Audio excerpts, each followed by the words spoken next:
নিশ্চয়ই আমি আজকে নির্বাচনী প্রচারণায় যে কথাগুলো বলে যাব, নির্বাচনের আগে এবং নির্বাচনের পরেও একই কথা আমি পালন করব। আমার সততা হচ্ছে আমার একমাত্র মূল চাবিকাঠি। এই সততা, নীতি, আদর্শ থেকে আমাকে কেউ বিচ্যুত করাতে পারবে না ইনশাল্লাহ।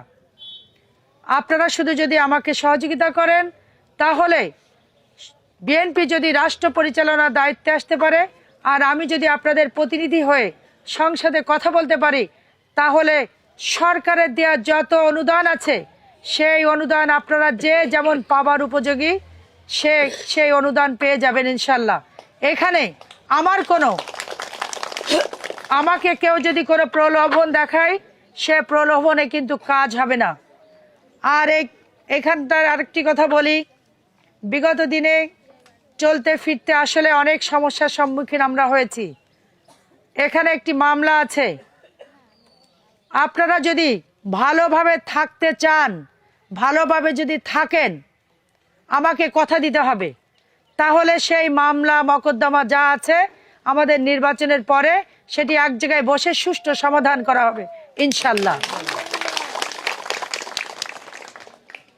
কি এরকম ঘটনা আর ঘটাবেন? কি ঠিক বলছেন তো?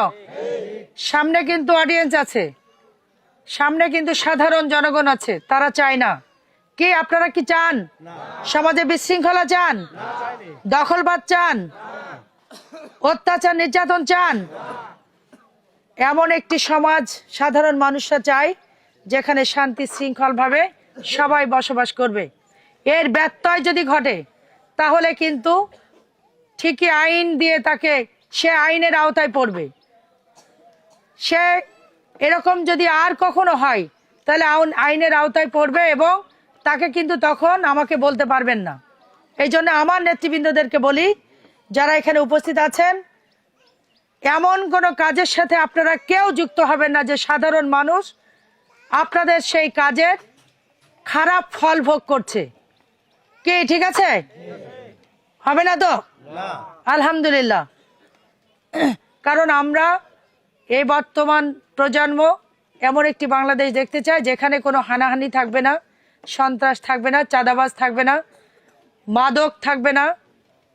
একটি সুন্দর বাংলাদেশ দেখতে চাই যেখানে হিন্দু, মুসলমান, বৌদ্ধ, খ্রিস্টান সবাই আমরা এই সমাজে বসবাস করতে পারি। আমাদের নেতা তারেক রহমানের খুব কঠিন বার্তা আছে, এইটা নিয়ে জিরো টলারেন্সে আমরা আনতে চাই। প্রশাসন কোনো পক্ষপাতিত্ব করতে পারবে না। আমি সেটি দেখব যদি আপনারা আমাকে ধানের শীষের প্রতীকে ভোট দেন। মা বোনেরা ভোট দিবেন তো?